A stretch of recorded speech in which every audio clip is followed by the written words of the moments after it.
Call the meeting to order to the City Council of the City of Escalon, regular meeting of February 19th, 2019. Would you please join me in the Pledge of Allegiance? I pledge allegiance to the flag of the United States of America and to the republic for which it stands, one nation, under God, indivisible, with liberty and justice for all. Roll call, please. Councilmember Merkin? Here. Councilmember Kremick? Here. Councilmember Legero? Here. Mayor Pro Tem Alves? Here. And Mayor Swift. Here. And at this point, I'd like to turn the meeting over to our Chief of Police, Mike Borges, for an oath of office. Good evening, Mayor, Council, members of the audience. It's my pleasure tonight to swear in our newest officer, Reserve Officer Level 1, Vincent Quillisi. Vincent started with the agency as an explorer and then decided to put himself through the academy with a little bit of assistance from us. We partially sponsored him through, but bulk of it was on his shoulders. He just graduated February 12th. I think you may have seen some of the pictures on Facebook. I'm thankful that some of the staff and Sergeant Flores and some of the officers were there to support him. Unfortunately, I couldn't make it, but I wanted to be here tonight to conduct this swearing in of him, especially. His wife Sally is here with him. His mother and father, Cindy and Michael, are here, and his little brother Nathan and sister Crystal. And did I miss anybody, Vincent, or is somebody else here? Savannah, she came later. And as in the name you probably recognize, it's a brother of Stephen. And matter of fact, the badge that his dad will be doing the pinning is Steve's old badge. I decided just to recycle it to another Quillisi. So we'll just get this. Stand up here, please, young man. Pretty good. Raise your right hand and repeat after me. I, state your name. I, Vincent Wilson, Do solemnly swear or affirm do solemnly swear or affirm that I will support and defend the Constitution of the United States that I will support and defend the Constitution of the United States and the Constitution of the State of California and the Constitution of the State of California against all enemies, foreign and domestic, against all enemies, foreign and domestic, that I will bear true faith and allegiance that I will bear true faith and allegiance to the Constitution of the United States to the Constitution of the United States and the Constitution of the State of California, and the Constitution of the State of California, that I take this obligation freely that I take this obligation freely without any mental reservation without any mental reservation or purpose of evasion, or purpose of evasion, and that I will well and that I will well and faithfully discharge and faithfully discharge the duties upon which I'm about to enter. the duties upon which I am about to enter. Congratulations.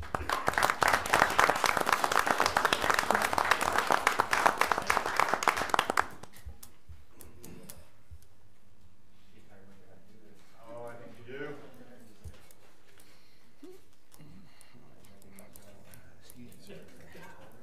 I want one of those. The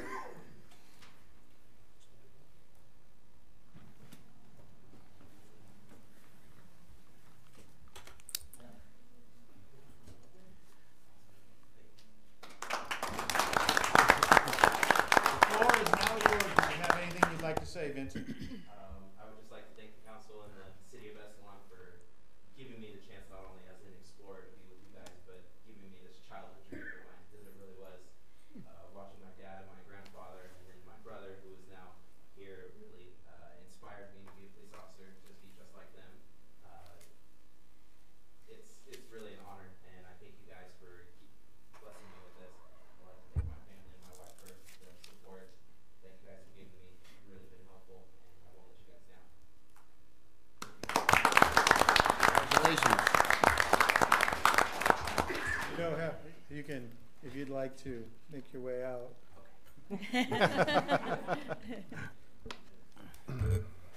Thank you, guys. Thank you. Hey, thank you. Congratulations. Thank you. Nice to have another body.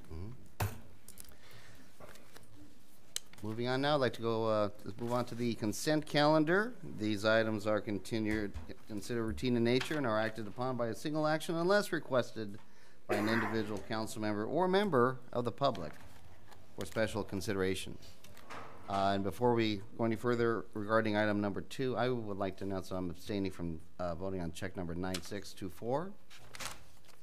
Is there anything else that anybody would like to comment or pull from the consent calendar before we proceed? Move to approve. Second. The consent calendar has been moved and second to be approved. All those in favor signify by saying aye. Aye. All those opposed, please say no. Consent calendar passes. Staff communications. Mayor and council, before you tonight, included in your agenda packet is the treasurer's report for December, which has been updated. Also the treasurer's report for January. The police department year-end report and their January report. Animal control year-end and January report. Building report for January. Development services for January. Recreation department for January. Public works, water department, wastewater treatment plant, all for January. Our quarterly citizens advisory committee update. And then a memo from the police chief regarding police department staffing and training update. And staff is available to answer any questions that you might have on any of those items. Anything at this point? Would you like to explain any of these items any further at this point? Well, on the police department staffing and training, just a note that I did incorporate the recommended increases for the end to the end of this fiscal year in the mid-year budget. But I put it under staff communication. I didn't want it to get lost in the mid-year budget. So I don't have any other items regarding staff reports. I have a couple of other items to cover. Okay. At a previous council meeting, there was an inquiry regarding the striping at McHenry and 120 intersection, and that is actually maintained by Caltrans. And I had gotten an email quite a while ago that they were going to be doing that project. It was before we even started our Escalon Avenue. So I reached back out to them, and they should be updating the striping within the next 3 to 4 weeks, weather permitting. So that's just kind of an update. And then I also received a contact from Russell Fowler with Heath Flora's office, and he wasn't able to make it tonight, but he did pass along. He wanted to me to read his statement. He's very sorry he couldn't attend tonight's council meeting. However, on behalf of Assemblymember Flora, I would like to congratulate Officer Quillisi on his swearing in tonight. I have the utmost confidence the community will greatly benefit from his service. My congratulations to the department and city as well. As always, I look forward to next month's council meeting. And just as note, next month's council meeting on March 4th, Assemblyman Flora will be holding a town hall meeting at 6 o'clock here in the council chambers prior to the council meeting. And staff was contacted this week by Escalon Farmington Community Garden Club, and they are wanting to beautify the brick planter that's by the sign at Latta Park, and they're asking the city what plants we want to put in there, or if we have a preference, but they're willing to maintain whatever they plant and to beautify just the park. And have let me know that if there's any other locations that we want them to take care of and beautify, then just to let them know. So unless there's an objection from the council, we are going to let them take care of that planter there at Latta Park. I think it's a great idea. Not just that, but if there are any other locations, if anybody can think of any other locations. I know I'm thinking of a couple right now. They're a pretty big group. I've been to other meetings, and they're an impressive group. Oh, so good. They know what they're doing. I would almost want to suggest defer to them because they're going to know what to put in that planter. It's a fairly shady location. They're going to know pretty well. But yeah, and they have the manpower to take on some of these other areas too. So I wouldn't be bashful in your suggestions. Okay, That's all I have. I think Dominique has an item or two. Yes, I have a few items. The first item was regarding the First Street workshops. We conducted those a few weeks ago. We had an AM session and a PM session. Very positive feedback. Great turnout with the churches and the business owners and everything. We're looking pretty forward to that. We do have some items that we need to look into regarding undergrounding utility, some changes in the landscaping, and just overall adjustments to make regarding everybody's wish lists. It's going to take a little bit of time. At this point, we'll just be getting that information together and let you know how much it's going to be costing or estimate-wise to have those things happen, and then see if the council wishes to move forward with that project, given those costs. So the second item I have, if you could pass that out for me, please. If you could switch over to that map for me, please. We were contacted last week from Troy Wright with Windward Pacific Homes. That is the builder developer that is continuing building those 23 remaining lots in Westwood Country, right there off of Countrywood Drive and Swanson and Deborah. If you recall, there is a back lot, an empty back lot behind the Dollar General and the O'Reilly's shop. It is zoned commercial, retail commercial. However, nobody's had any luck in finding a commercial business that would like to build in that area. At one time, there was multifamily being proposed, but it's been very difficult to fit a project that's financially feasible and size-wise, something that could fit in that lot. It's only 0.87 of an acre. And so they have come to us asking if the city would propose a rezoning of the property from C2 retail commercial to R1 single-family residential. And they are looking to subdivide the lot into three separate lots for 3 additional houses. So lots 1 and 2 would face Countrywood Lane, so you'd have the only 2 houses on that street facing Countrywood. And then there would be a corridor 25 feet wide that you would drive down to hit the third lot in the back. It would cost about $15,000 total estimated regarding processes. That would include your rezoning, the environmental that needs to be done, your tentative parcel map, and your final map.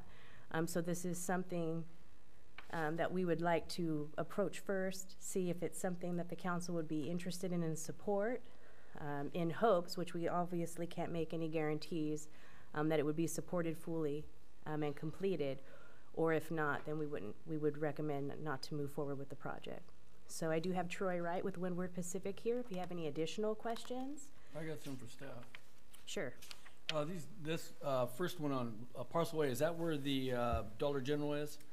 The corner parcel is O'Reilly's, Right. and the top one is Dollar General, Okay. yes. That's what I figured. Okay, Yeah.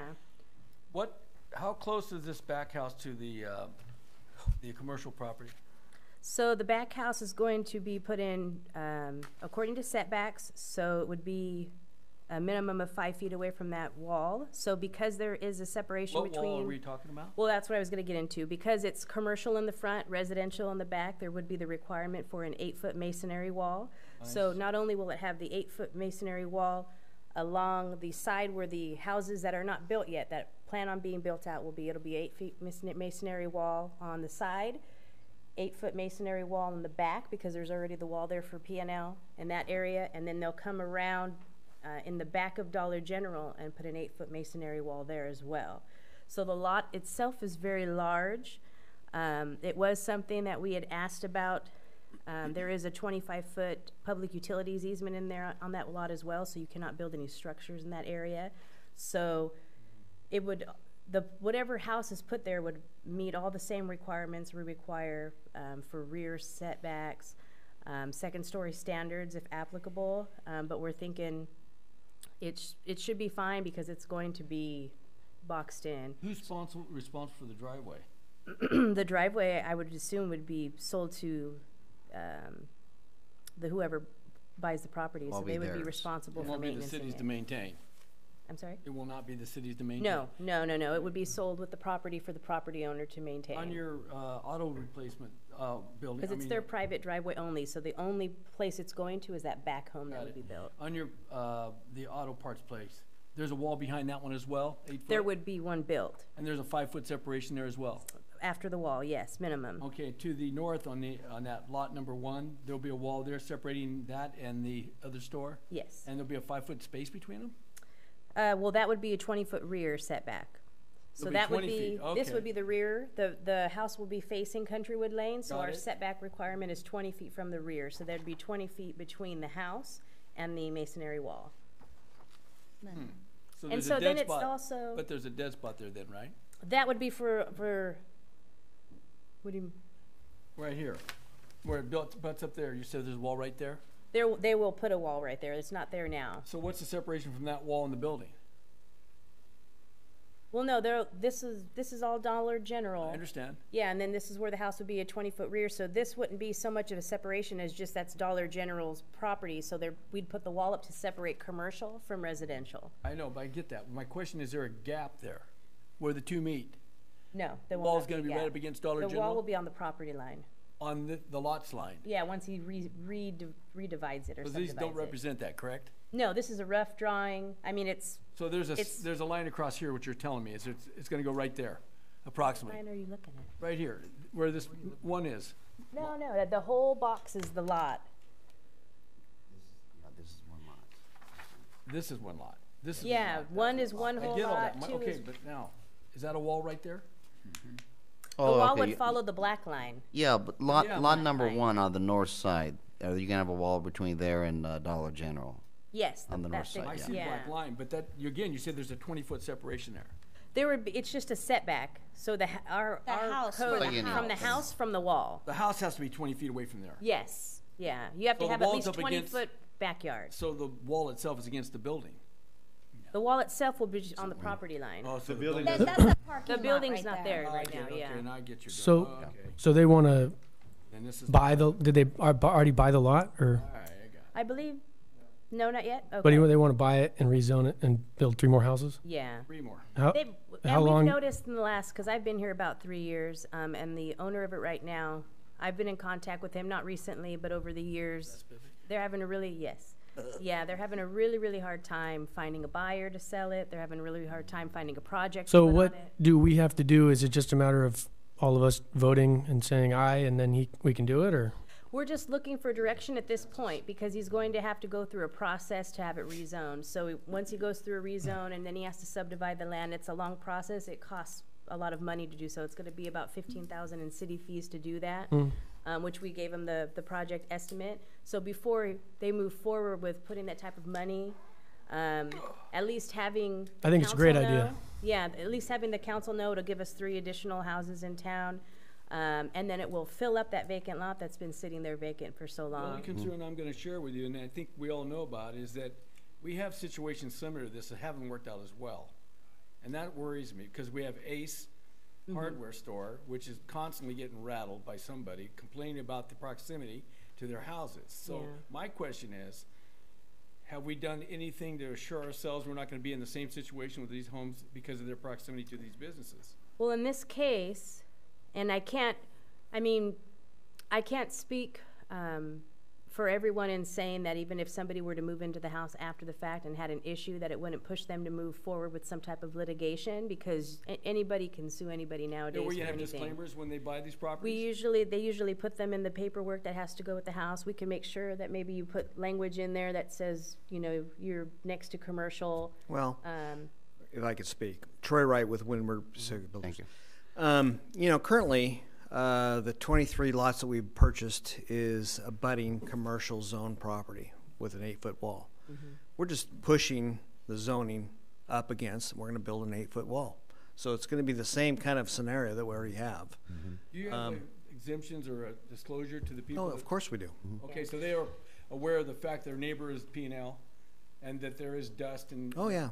That's all written in their contracts? Yes. Perfect. And PNL also had those signs up for a while, which once they started building, we had asked them to take them down because it was included into the language when somebody was purchasing the house Perfect. that it was in their I language. just don't want to go through any more hassles all over. Yeah. And keep in mind, some of the problems I think you're speaking of, Mayor Pro Tem Alves, aren't with the original people who bought the home. They are with people who have bought these homes since then, which you would really hope a good realtor would, disclose those things as well. Sometimes it happens, sometimes it doesn't happen, and that's where we've seen some problems at. Right. And this is, I mean, and I can't speak for Dollar General and O'Reilly's as well, but that they're a different business in the aspect that they don't have actual stuff going on. They're mostly almost 100% retail. They don't have anything going on that would make noise. And Will they be notified about this before we agree to it? through the rezone process, yes. Because We would don't- send a mail out and get feedback from and them get first. feedback from everybody. All right. Well, just so you know, I had looked at this for the Spivics, which is the sellers, on doing a apartment complex and different things, and it would take an EVA through our subdivision that we would have to burn a lot to do, and it just I think this makes most sense to just do 3 residential lots there and build the wall. So essentially, you're looking for our blessing before you embark on this process. Your Just blessing, make sure that any feedback, any comments, But and we'll take it all into consideration as we move forward. it still needs to go through the process, It would right? still Yeah. go through the So- process, so you'll so see it again. Our blessing is more, are we We're talking about it. interested Open in to it. this? Yes. Yeah, are you open to it? Yeah. I would say we're open to it without prejudging it, I guess. Right. We're open to it. we're not. And it has to go through the, Yeah. Lot number And- three, the only access to that is through that long driveway. There's nothing on the east side, north side, okay. No, all that's right. it's in and out. And And you it is said 25 feet okay, wide. Okay. Yeah. Plenty. And most likely we would gate it for the owner that would be Yeah. doing it. Somebody that enjoys their privacy. Yeah, no, I would buy it. So I mean, it's a great lot, in my opinion. Any other questions, concerns? No, that looks good to me. Can I assume we have a rough consensus to at least not be diametrically opposed to it? No, that's Okay. great. Okay. And of course, with the process, it would be going to planning commission, and then it would come Sure. to council. So it'll take a while to get to you. Sounds good. Right. That's Okay. great. Good luck. Anything else regarding staff communications? Just a couple quick comments on the staffing and scheduling that you have in there. That was constructed to provide some information and input to the council to see in regards, especially in answering some of the questions that came up several months ago about what our staffing, what our scheduling looked like, what our training mandates were. There was some confusion, I believe, in that meeting. This is an effort to try and put some of that into perspective for the council and anyone else of what our needs are and our staffing levels are, as well as the city manager already mentioned, in preference to our mid-year budget, which I knew was going to be impacted with our scheduling change, to help support those comments that are coming up and then moving forward in the future as we move into our next fiscal year. Okay. So if there's anything that the council would like to see in more detail from that report, please let city manager I know so that I can research that and give you additional information. I did have a thing Appreciate about that, just real quick. The big issue that came up last year was that there wasn't 2 officers on duty at all time. And so that's totally been fixed, right? We've found a way We to, are currently working 2 officers 24/7, 365 days a year. But as the report will point out, that stretches us. A loss of 1 officer means we are immediately in can't do overtime. that, yeah. We cannot absorb a loss of an officer for any reason. So if I understood the budget, you said something is taking care of that, which means you've allotted more money to hire somebody, or what does that No, mean? the mid-year budget reflects adding funding to cover the additional reserve and overtime required due to our scheduling change and losing Our loss of officers. personnel. So my question, if I was sitting in the audience and I didn't know about all this, is, and I'm still trying to figure it out, is so we don't, as a town, we just don't have enough money to hire another officer. Is that basically what it comes down to? Those would be options we'd have to explore in the future concerning revenues and the desires of how council and the city manager and what revenues would support. There are 3 different options that are laid out in this report for review to move forward. Oh, okay. Yeah, and by the way, if, and I'm going to assume everybody up here has read the report very well, put very detailed. If you have a chance to look at the report, I highly recommend it. Those of you out there in YouTube land, there's a camera. Take a look at this report. Essentially, as a result of putting the 2 officers on, you know, in the wee hours of the morning, your overtime has gone through the roof, correct? Unfortunately. Right. It's going to happen. It's just going to happen. Overtime, and also I think your reserve budget Yes. has gone through the roof, and that's what Tammy has made accommodations for in the mid-year budget so that we can absorb any additional hit like that. And the take-home message is that you get to the point, and this is just a good old-fashioned business decision with, you know, personnel. At what point are you paying so much in overtime and all these other things that you're not money ahead to just have another officer? You know, and that's one of the things that you lay out. All the options are, I tried to. Right, And that's right. why I'm asking if there's anything that council reads this and says that they want more information in regards to a certain portion of this report, please let me know. Okay. And I think the situation is probably not going to get any better on its own. So it's something that I'm sure we'll probably be revisiting. I assume we'll probably be I'm one- visiting when we build the budget for Yes, fiscal year yes, 1920. Yes. So, Okay. Anything else on that, Chief? no, sir. One quick note. I want to thank everybody who has been doing these reports, especially this one from Gracie, Chief Justin on down. There's a lot of work that goes into these, and I just want to let you guys know that it is appreciated very much. And I know there's a lot of time that goes into this, so thank you guys very much for doing those reports. I know it's your job, but still, there's a lot here, so thank you very much. Anything else, Tammy? That's it with staff communications? That's it. Okay. Matters presented from the audience at this time. The public may address the city council on any item not on the agenda that is within the authority of the council. The speaker is limited to a maximum of 5 minutes, and because we have so much to go over tonight, I would like to try to keep it to that 5 minutes, if you don't mind. Just try to keep it as succinct as you can. Unused time may not be yielded to another speaker. The determination of whether an item is within the authority of the council is a discretionary decision made by the mayor. Please come up. Thank you. Rusty? Good evening. Thank you, Mr. Mayor and the City Council, for having me here. In December, at the end of December, we lost somebody who was very important to the fabric of the Escalon community.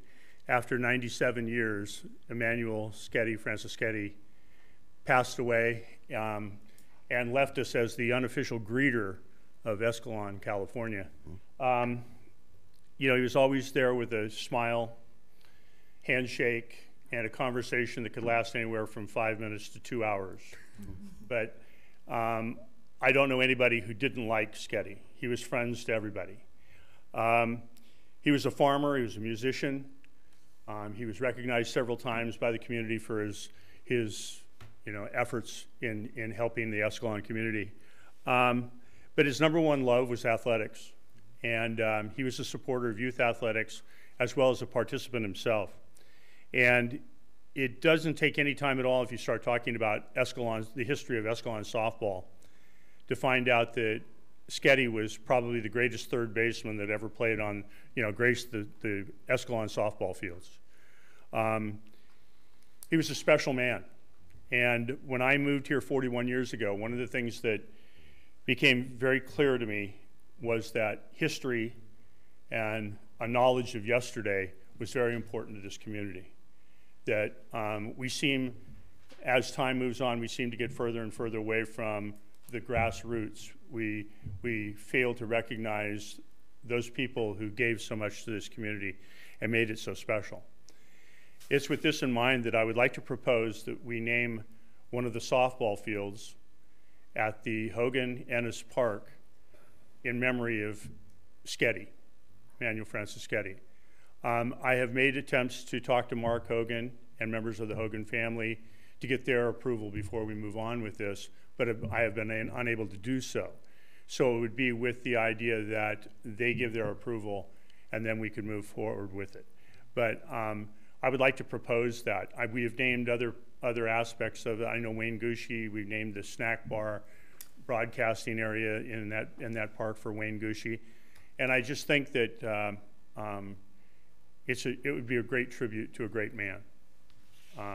And so I want to thank you for, I don't know whether I stand here, I don't know what to do at this point, but. Well, it sounds like at this point, basically, you want to make sure that we have the Hogan family's blessing right before we. Yeah, because I think in all fairness to them, this Yeah. is their park. Before Right. we go in and decide, yeah, we want to rename Sure. this softball field for Sketty, knowing Mark as well as I do, I don't think there's going to be a problem. That's just my assumption at this point. I know it's bad to assume. But he was friends with Sketty as well, and he admired Sketty a lot. And I think that I don't think that there would be much of a problem, but I do want to cover all the bases, dot all the I's and cross all the T's before we go. I suppose when you have that, if you can come back, and say, hey, look, the Hogan family's on board. What do we need to do to make it happen? Okay. Does that sound fair enough? Yeah, that's fine. Like I said, I'll make every attempt to get in touch with Mark or Jeff or somebody in the family and see if that's I'm going to give you okay. Terry's number. Well, I'm sorry? I'm going to give you Terry's number. Oh, okay. You can talk to her. I think you're a little further that way. Okay. That would be great. Thank you. Is that something that we could, also reach out into the Hogans and, That's what we're doing. or is it, well, I know he's tried a few times, I think. I'm giving. Yeah, I've sent emails and I've made phone calls every day for about the last week. So maybe And all I if- get is Rusty, you voicemail. wanna I don't describe it? know that.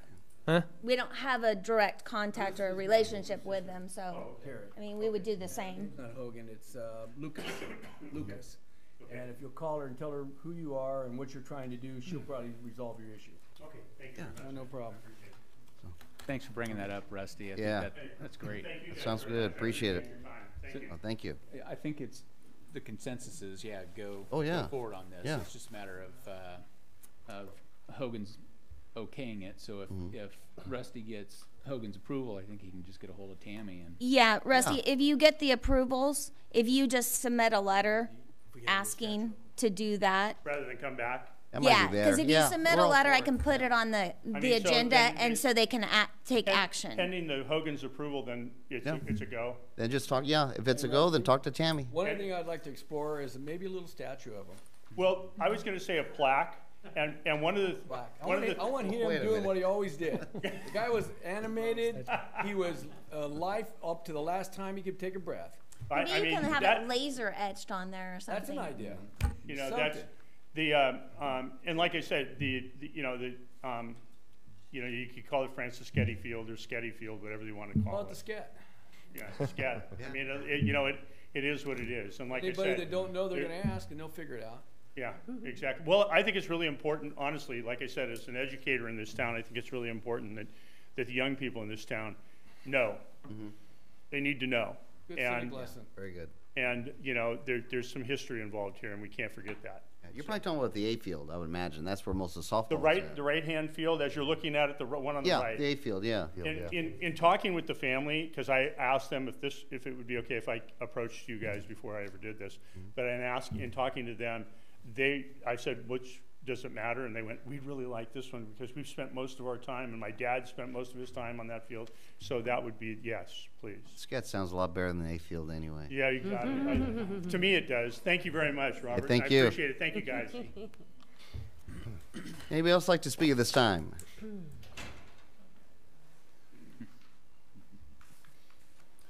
Kurt Danziger, 389 Noni. Good evening, Mr. Mayor and council. That was a great idea. Really, I haven't been here 41 years, but I knew Sketty for a little bit, and he was a great guy, so I applaud that. I'd like to address the agendized item tonight with the three houses over there. I really don't. I think that puts you guys on the spot. When it comes to you like that, I'm not real sure. I don't know if this is part of the LLD with Westwood Country. I don't know if we need to revisit low to moderate income housing or how that'll affect their decision to move forward. So those are the questions I would have, and, you know, part of the planning commission I would be looking at. So I don't like you guys to be put in a position where you really shouldn't say anything or have to say anything going forward. Second item was the chief's report. That was a great report. I sat there and I read that, and I told him tonight before the meeting, I thought that was very clear, very concise, gives the council 3 different options on what to do to move forward. I want 2 police officers online all the time. One of those options should be addressed, and I know we need to get more money in this town so that we can do stuff like that, but I'm really for that. I think that would be a benefit to this community. Thank you. Well, thank you, Kurt. Anybody else like to speak at this time? The floor is yours. Not everybody at once. Okay. Well, we're going to go on to administrative matters. Item number... Mayor Swift, Yes. we skipped item number 9. Okay. To go back to item number... Oh, that's right. That wasn't under staff, Yeah. staff communications. I kept waiting for that. 2 under staff communications. Is she going to bring that up? No? Okay, maybe we're just good to Sorry. go. Ready to launch. Go for it. Open up that other... Yeah. So, before the council tonight is...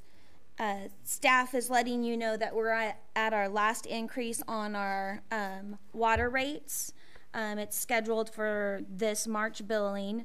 And attached to the staff report is the combined rate table from the resolution 0615 and 3315, identifying the increases scheduled for March 2019.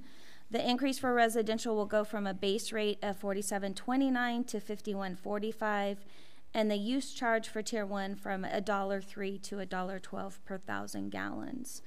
There were some typos in the staff report at the bottom where I referenced 2017-18. The rate study projected a gain of $38.77, and we actually experienced an increase, not a decrease, of funds of the $57,230. The increase is due to the collection of the following, but we did not have the expenditures, and that was just for the meters, the $54,627. We actually spent the money on the water main project this year, or in 17-18. So when I took those into consideration, the actual decrease is $35,774. And from the study, that means we actually are $74,000 behind. There's also a list of the capital improvement projects that were identified and included in the rate study, and their current status. So the original listing of capital improvement projects included the storage tank at well site number 1, but since the study, we've had to determine that there was going to be a new well. Currently, the test well is completed. The state has authorized us to move forward with a new well. We are currently in the design phase and environmental phase of that, and we'll be asking for the funding to cover the construction of the well. Part of the request for funding will require that we do an update rate study, ensuring that rates are sufficient to cover the debt service of the financing. Staff has contacted the rate consultant, and we will be moving forward with a new rate study for the water in order to get this financing. Based on future needs to cover debt service requirements and past unexperienced gains, the water operating funds, staff would recommend to continue with the scheduled increase for March 2019. So unless there's any other direction from the council, this rate increase would be in the March billing. Any questions or concerns? This is the last increase that we voted for. Correct. We did it to 18, so we'd have to do it again Mm-hmm. coming up next year anyways. Yes. I'm just glad that we're staying on the track and staying on the ball and noticing this is the 5th of the 5th, and increases, and so we need to take a look at this again. I don't want to have what happened a few years ago, and Right. like ever again. Yes. So, consensus, okay? Yes. Okay. All right. Thank you. Okay. Administrative matters, item number 10, consideration of awarding the Escalon wastewater treatment plant expansion study to PACE Advanced Water Engineering. So the city put out an RFP for proposals to conduct a study regarding the city's wastewater treatment plant for potential options of expansion, not only for additional EDUs, but really for our current situation too. Currently maintaining the ponds has been an issue. So we originally put that out in May of 2018. Unfortunately, at that time, we did not get any proposals back. We kind of put it back on the shelf for a little bit, and in October 2018, we put it back out again. And we had a deadline of November 27th. Staff received a total of 5 proposals, and those proposals ranged in cost from $69,000 to $142,000. Scopes of services included all necessary analysis and documentation to develop and support a comprehensive study of the potential options for increased capacity at the wastewater treatment plant.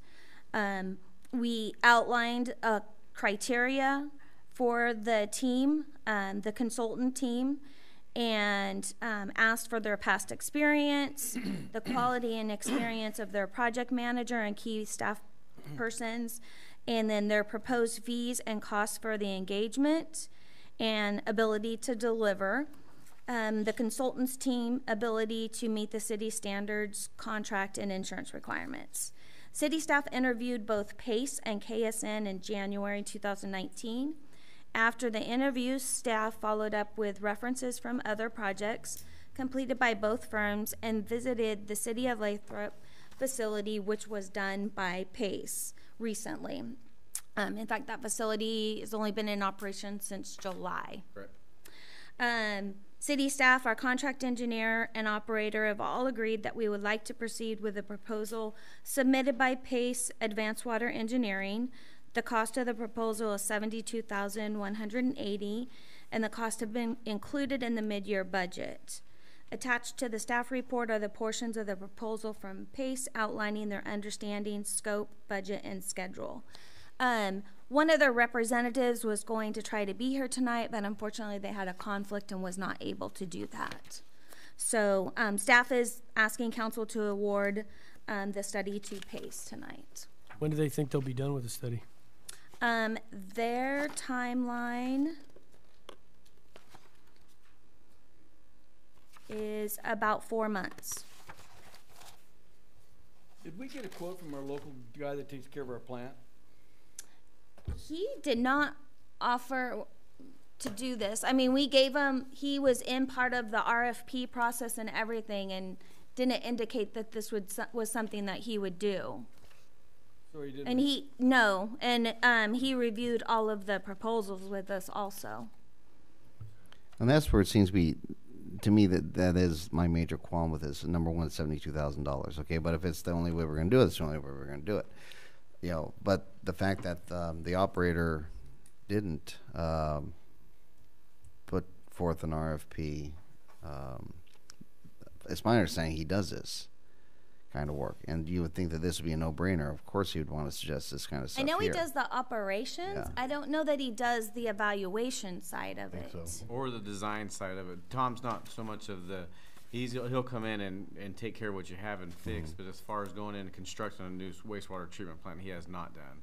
That's why he's been in our side pocket this whole time, helping guide us through this on what, just because of his experience out there. So he's not going to go redesign and build you a new treatment plant, but he's going to give Definitely you all give us good input, and he will be part of the process. Is this more of a redesign more than anything else? Because I know it's going to cost a lot of money. Well, it's going to be, we're going to look at all those aspects. Right. You know, that we're is going to, potential, yes. yeah, Giving us Yeah. evaluation. For We're looking at 72 everything. yeah. We're looking at maybe a modernization of our Yes. facility instead of just expanding Definitely. the existing pond type thing? Correct. Okay. Does PACE also do the work, or they just do the study? They will do both. They will assist us with establishing contractors and stuff. They're not going to do all of the physical work, but they're going to help you make sure that it's all getting done. Is that included in the 72, or would that be an additional service that they would do? That would be an additional service. So the 72 is just for the study and to draw up what we might be able to do out there. All right, that's for a complete plan, including what to do with, I mean, imagine if you have a situation where you can have, let's say, 300 more EDUs or 400 more EDUs, well, that's going to be more water coming in, more water coming out. Well, are those areas all addressed, or would they all be addressed in this, or? Yeah, Yeah. definitely. From start to finish Yeah. is what this will address. Did they have a conflict of interest tonight? I mean, can they come back, let's say, at the next meeting and talk about this? Because, I mean, this They is a could, big, yes. it's a big chunk, and I want to make sure we get this one right. Yeah, they could. Council could table it. Yeah, to table the or next postpone, meeting definitely. If Yeah. that's what you choose. I mean, they were one of our lowest bids. The other one was 69,000. So, and they went all the way up to 142. Yeah. So Okay. Well, the fact that somebody actually responded to the request this time was encouraging. yes, And the 72 is a whole lot better than 142. But it looks like the scope of the work that they're looking at covers exactly what we've been kind of talking about for years now. How do we get some more capacity out of the existing footprint out there? How do we make it perform a little bit better? So, and I'm comfortable with what staff has done as far as the RFP, getting the responses back, and then actually sitting down and meeting with the two candidates there. So I would be okay moving forward on it at this point based on the work that's gone into it by staff and knowing what the history has been with that plant out there. But Yeah, I agree.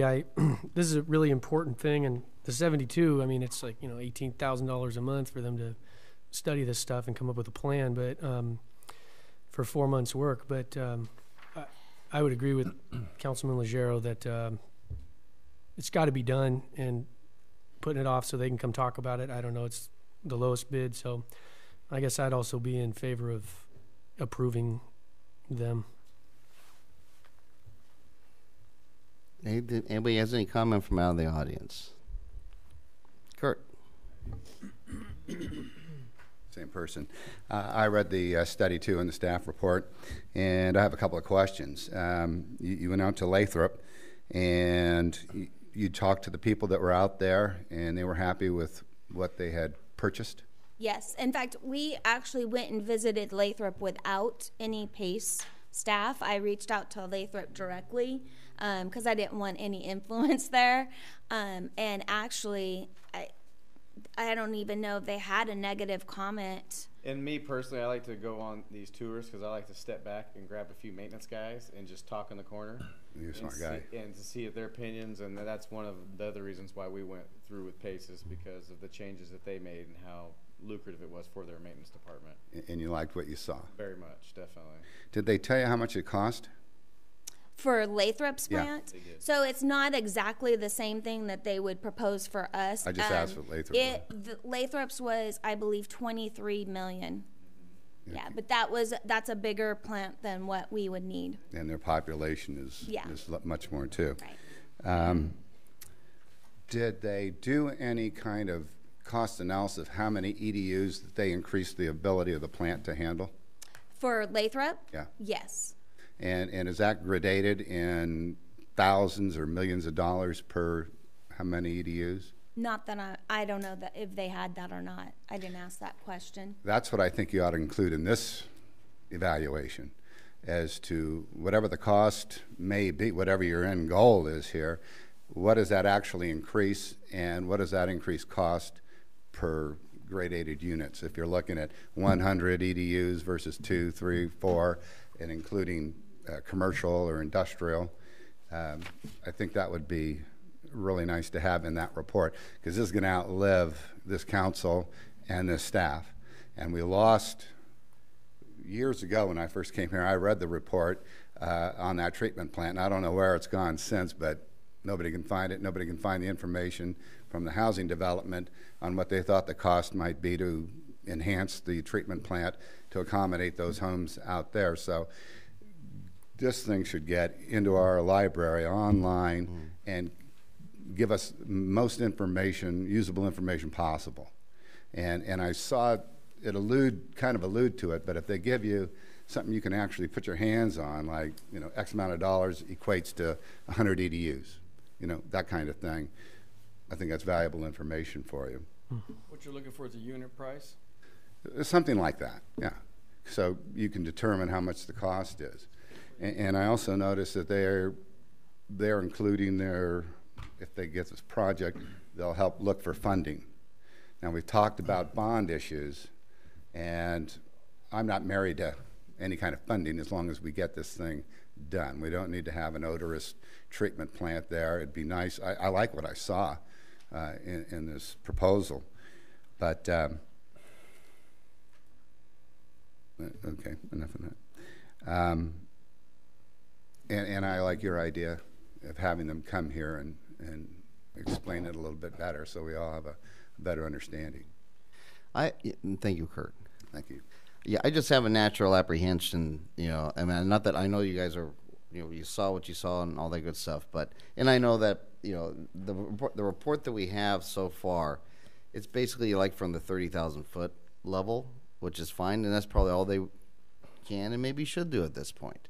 They also, I mean, we did require, or we didn't require the pre-visit for the proposals, did we? But we did do an on-site visit of the plant prior to the proposals being due. Pace was at the plant and did a tour of the plant. Okay. Would you think they'd be available to come to the next meeting? I'm pretty sure. Okay.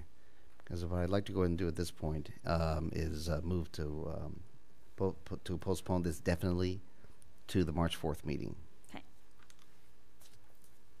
I'll second that.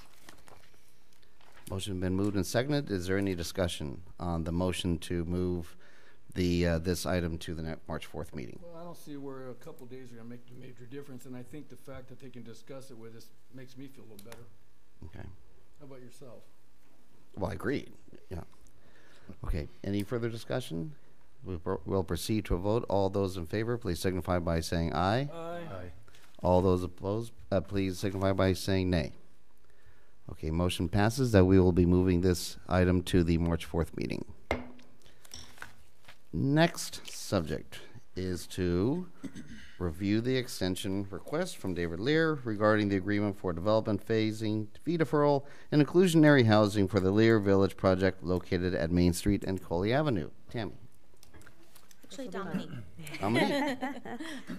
Okay. Thank you, Mayor. At the January 16th, 2018 meeting, City Council reviewed and approved an agreement between the City of Escalon and Lear Properties LLC for development phasing, fee deferral, and inclusionary housing for the Lear Village project, among other items approved in order for the project to move forward. The agreement sets forth 3 construction phases to be completed within the specified timeline, with Phase 1 completed within 12 months after close of escrow, Phase 2 completed within 18 months after completion of Phase 1, and Phase 3 completed within 18 months after completion of Phase 2. The construction work by phases was defined as follows. Phase 1, the former police department, Building A, will be redeveloped to include 4 townhouses, yard space, general sidewalk improvements, and on-site parking, Lot B, an on-site storage building, Building D, landscaping and paved sidewalk improvements will be developed on Lot 10. Common area Lot A will be developed. All construction shall be in conformance with the approved building and civil plans. In Phase 2, the former City Hall building, Building B, will be redeveloped to include 2 townhouses, yard space, 1 commercial office retail unit, an enclosed courtyard, and general sidewalk improvements. The former City Hall's adjacent parking lot area to the west will be developed with on-site parking, Lot C. The former City Hall's adjacent parking lot area to the east will be developed to include expanded on-site parking, Lot D. The small house, Building C, located on 3rd Street, will be redeveloped and updated to include greater square footage and a 3rd Street facelift. All construction shall be in conformance with the approved building and civil plans.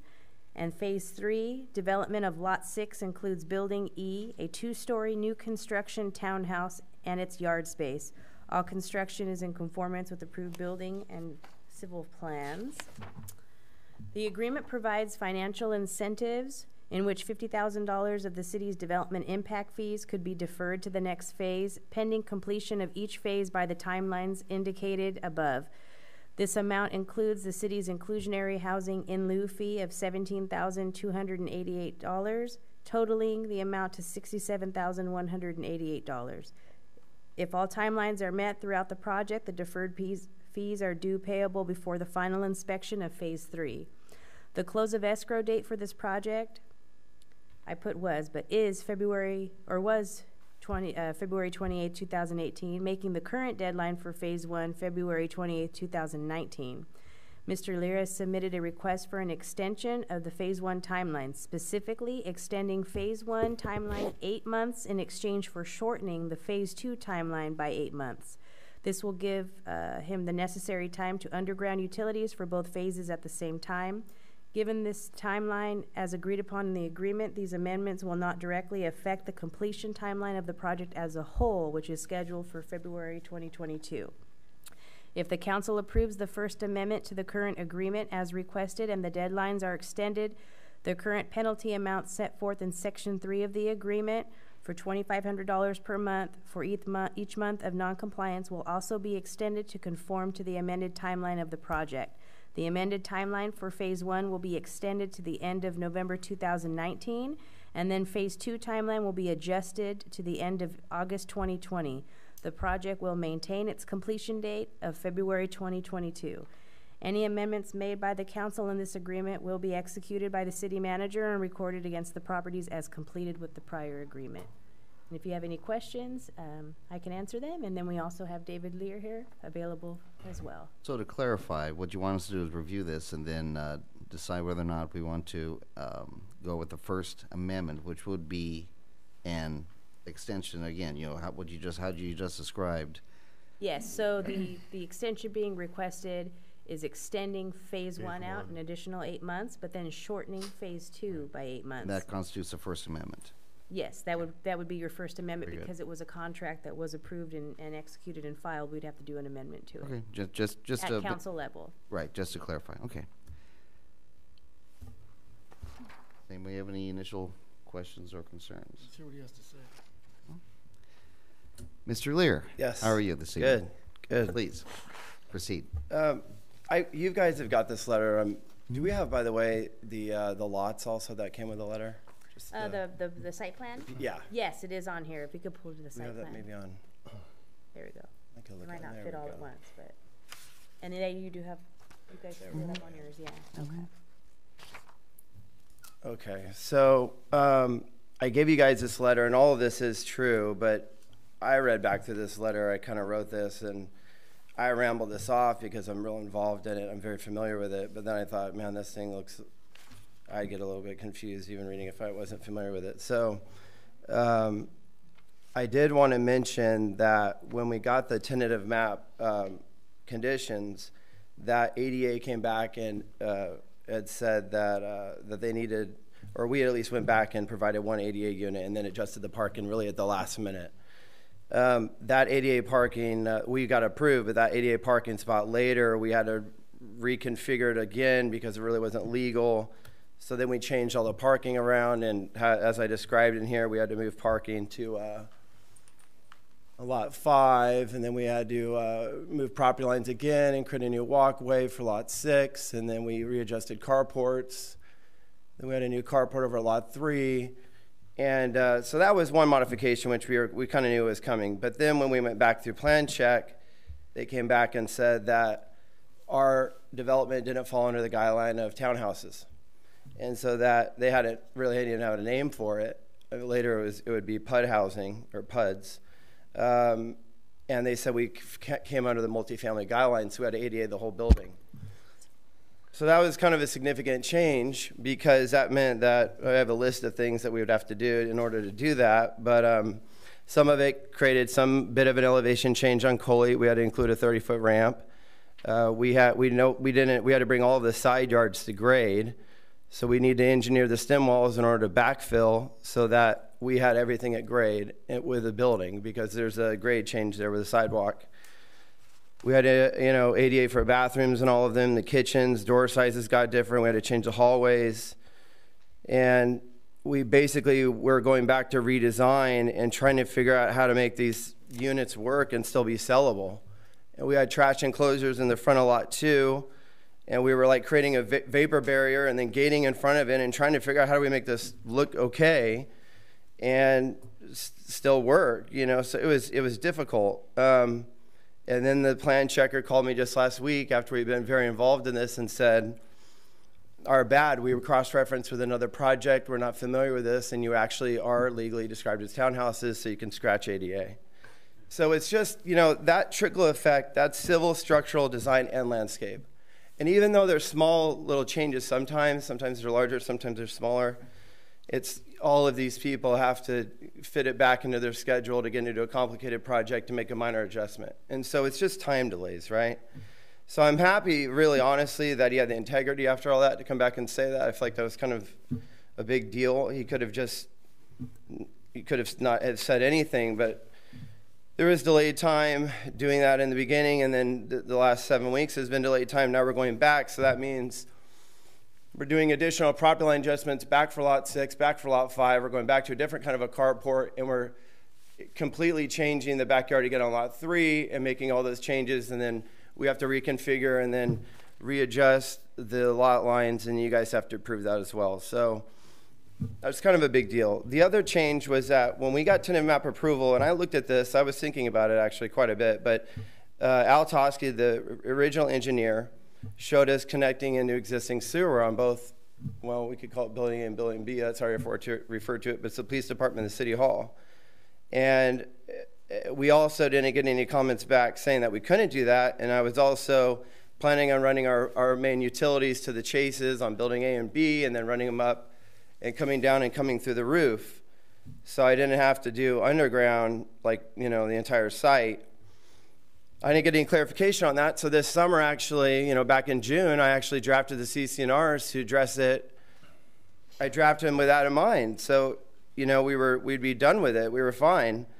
And so at that time, it was either building or civil had said, "We don't think you can do it that way. You better get clarification." So I kept pressing my new civil, to get an answer.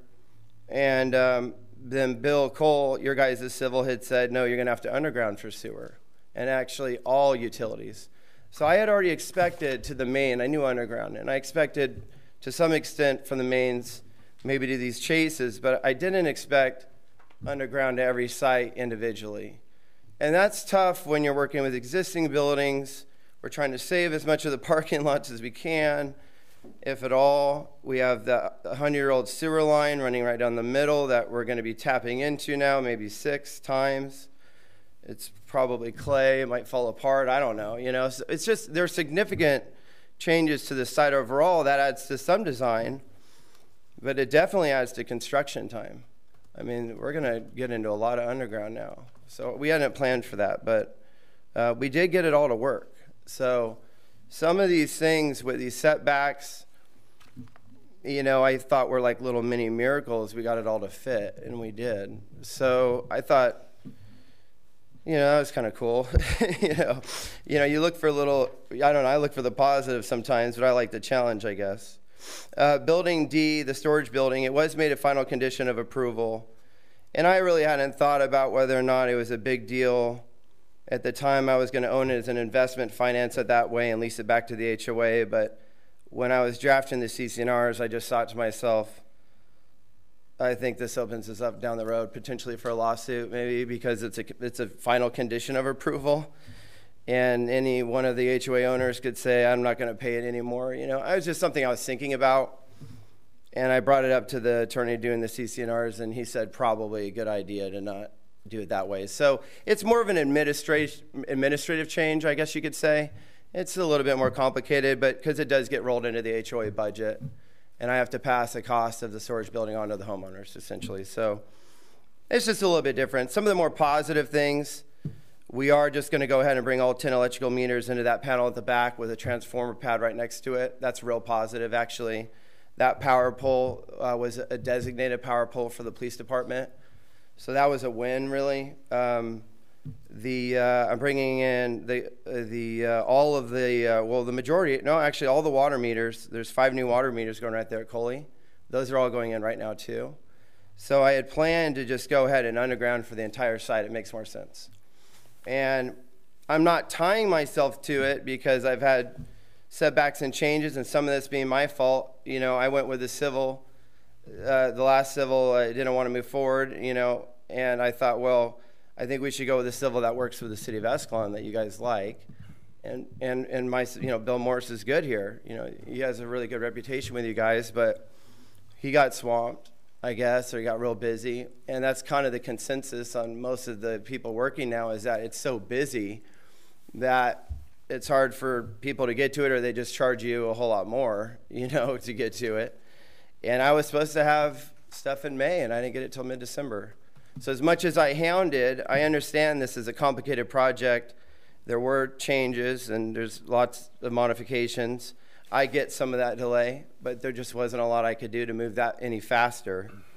So I would say there's considerable time here that was just absolutely out of my hands.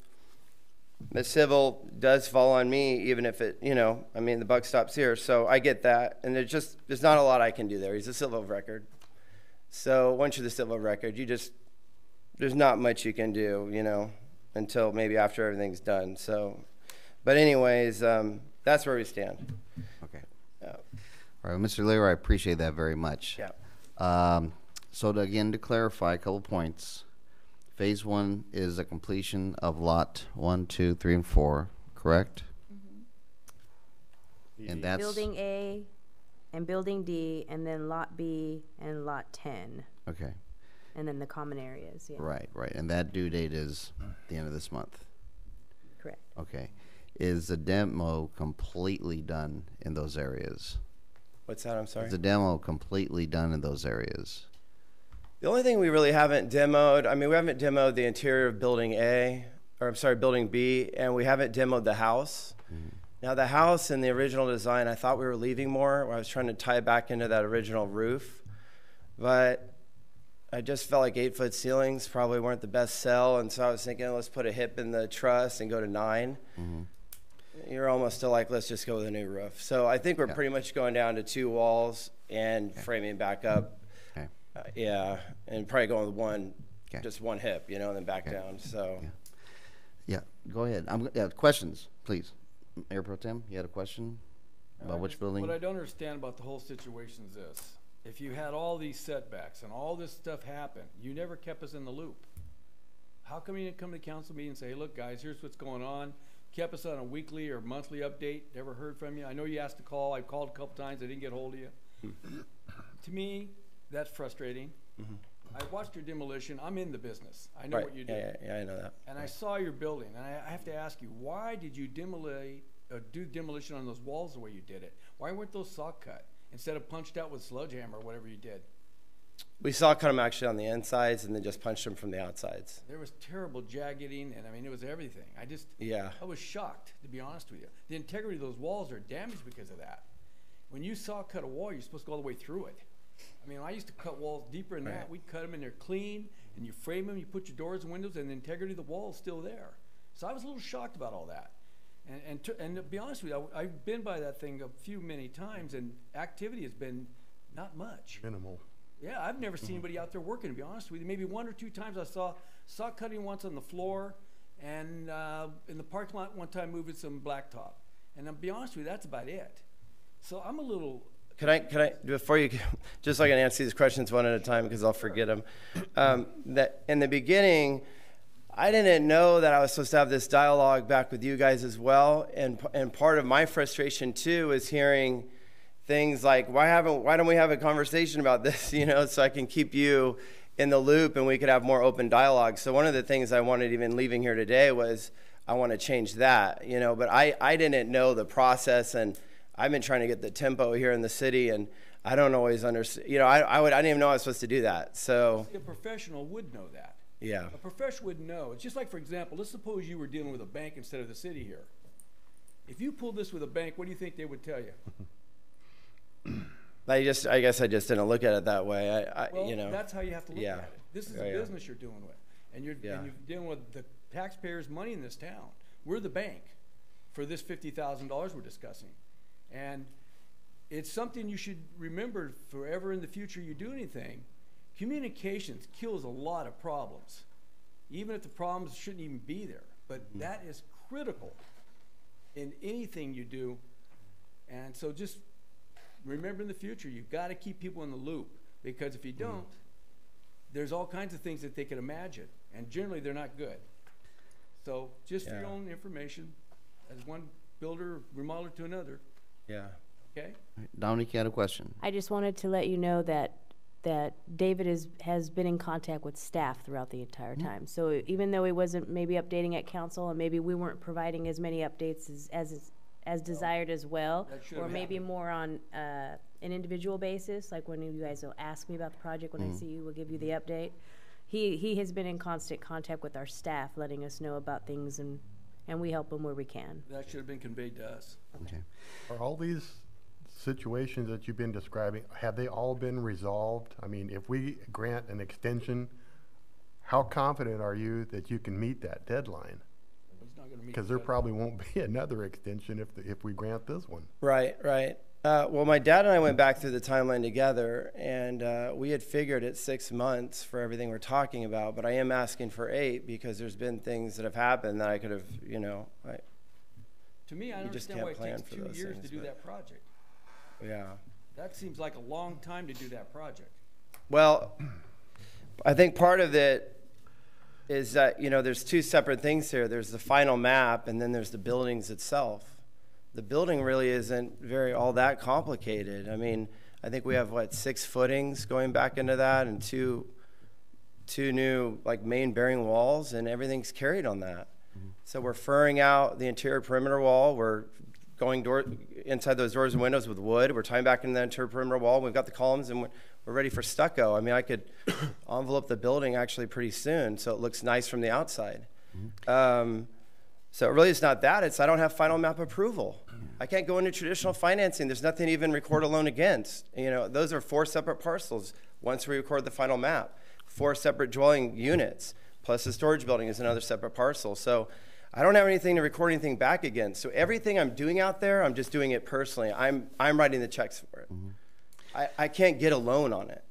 And it's risky for me to do that because I don't have final map. Right. Again, I'll remind the council that what the subject at hand is to either approve the First Amendment, which would essentially allow the extension, or to deny the First Amendment, which would not give the extension. So as you start thinking, because I do need a motion at some point, just thinking along those lines. You're right. I have some, so I think that I firmly believe in contracts and sticking with what the plan was, but I believe in this particular situation that the only scenario in which the town wins and the developers win is when the project gets completed. And I don't think hitting them with another fee monthly is going to help anything. And my view is that we give them the 8-month extension that they're asking for. And I agree with Councilman Merkin that, this is something that we're trying to do to help you guys get back on track and meet the deadlines. And then hopefully everything works out. I'm in favor, and I would make a motion to grant the extension. A motion has been made to grant the extension. So just to clarify, you're to approve the amendment, right? To approve the First Amendment. That's to approve the First Amendment. And I need a second.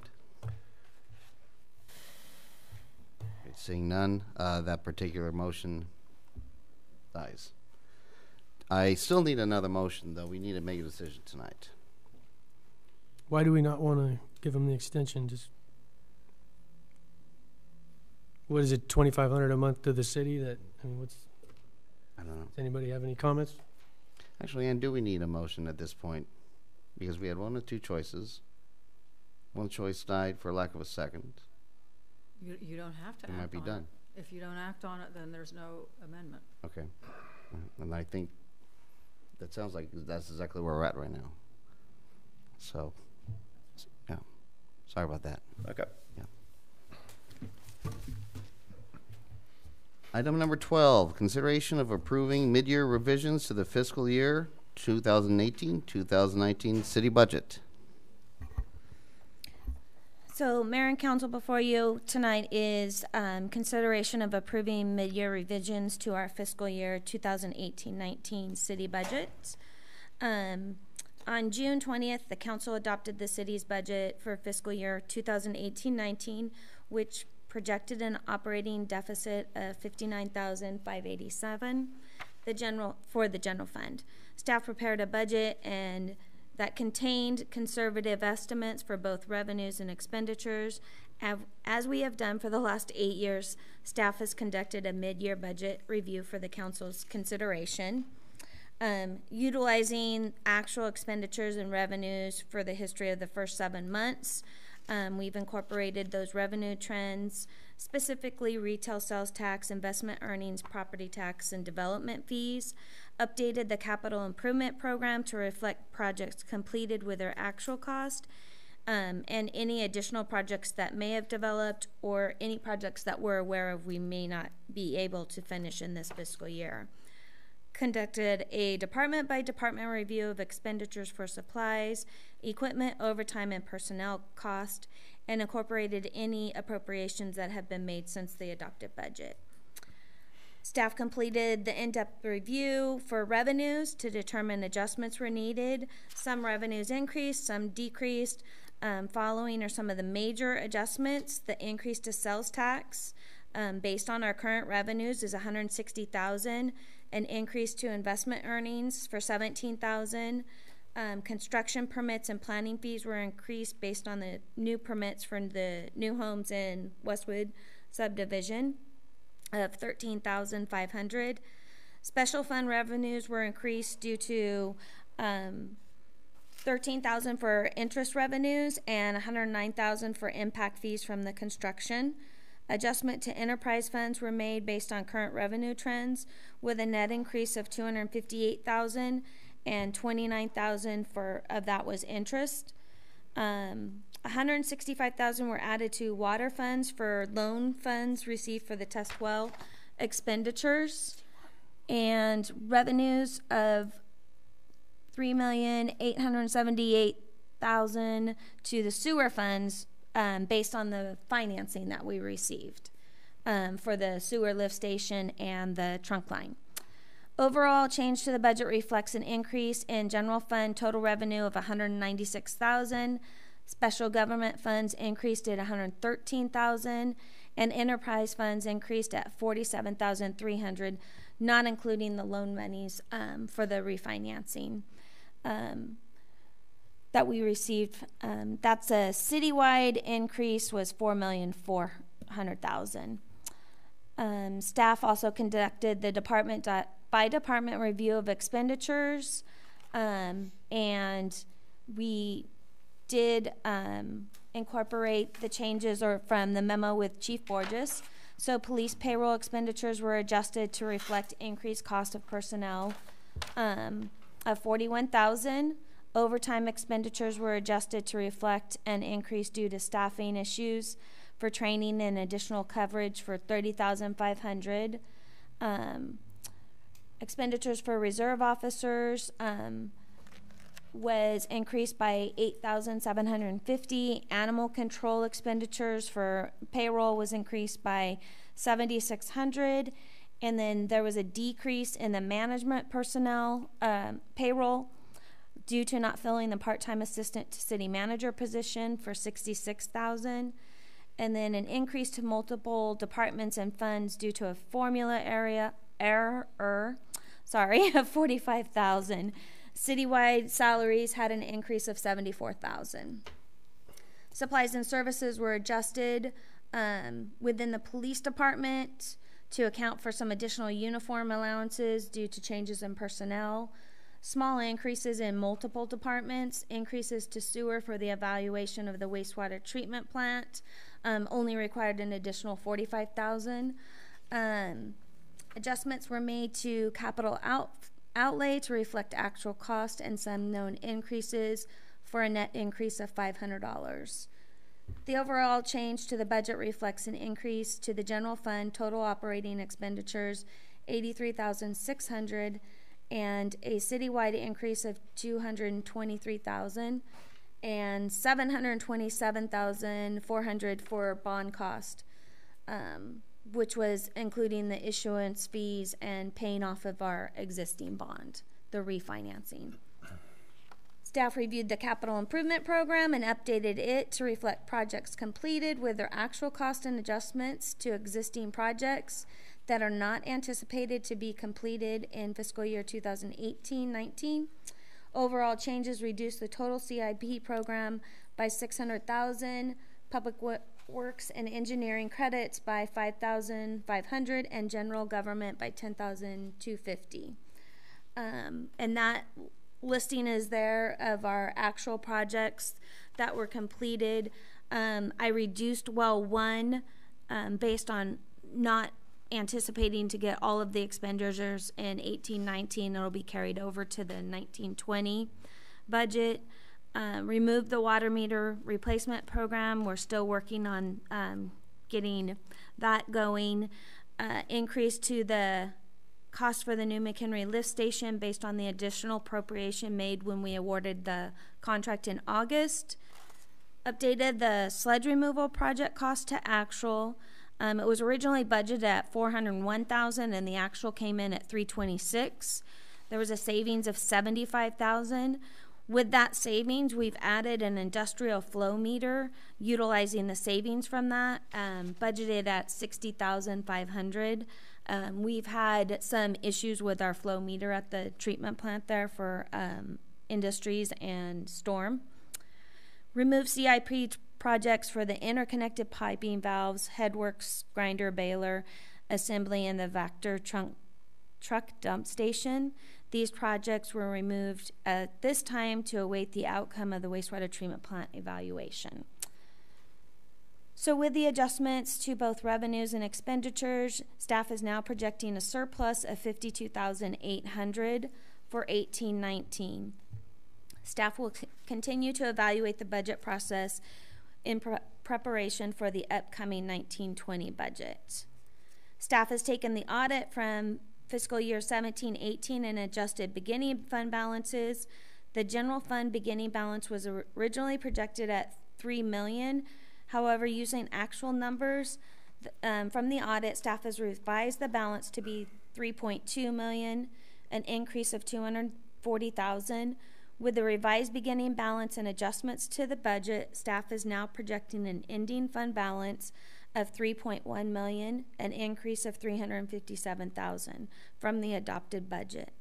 Staff has added the additional $100,000 to the equipment reserve and CalPERS unfunded liability as approved by the council with the acceptance of the 17-18 audit. The new projected ending balance for June 30, 2019 includes an operating budget reserve of $2 million, which is 48% of our operating budget, equipment reserve at $204,000, debt service reserve at $708,000, and the CalPERS unfunded liability at $200,000. The enterprise funds, the fund revenue budget was adjusted by current revenue trends, just as we did with the general fund and the governmental funds. $47,000 increase for connection fees due to the development projects. Fund balances were updated. Some minor changes were made to expenditures, including a correction due to a data entry error in the original budget. The overall outlook of the water fund reflects a decrease of funds in the amount of $124,000. Also included is the cost for the design well 1A, which will be reimbursed from the loan with DWSF.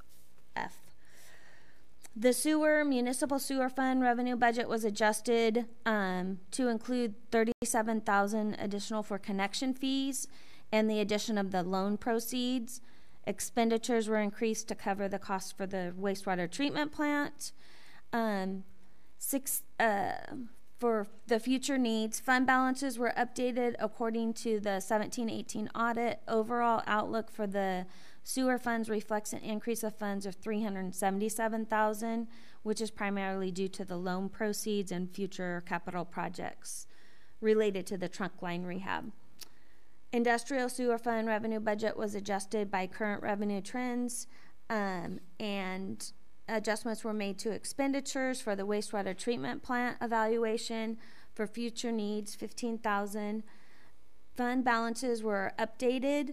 The overall outlook in the industrial sewer fund reflects an increase of funds of $22,692. Storm funds balances were updated according to the audit. The overall outlook for storm fund reflects a reduction of funds of approximately $27,000. The city is subject to the MS4 permit under the state of California. Each year there continues to be additional demands of monitoring and improvements under the permit. One item that will be in the 2019-20 budget will be the requirement to join the organization CV Salts, which has a membership cost of $15,000, and future drain inlet improvements estimated at $800,000 over the next 10 years. Our current storm drain fees are collected via property tax, and in order to increase those, we would need to go. It would need to be approved by voters.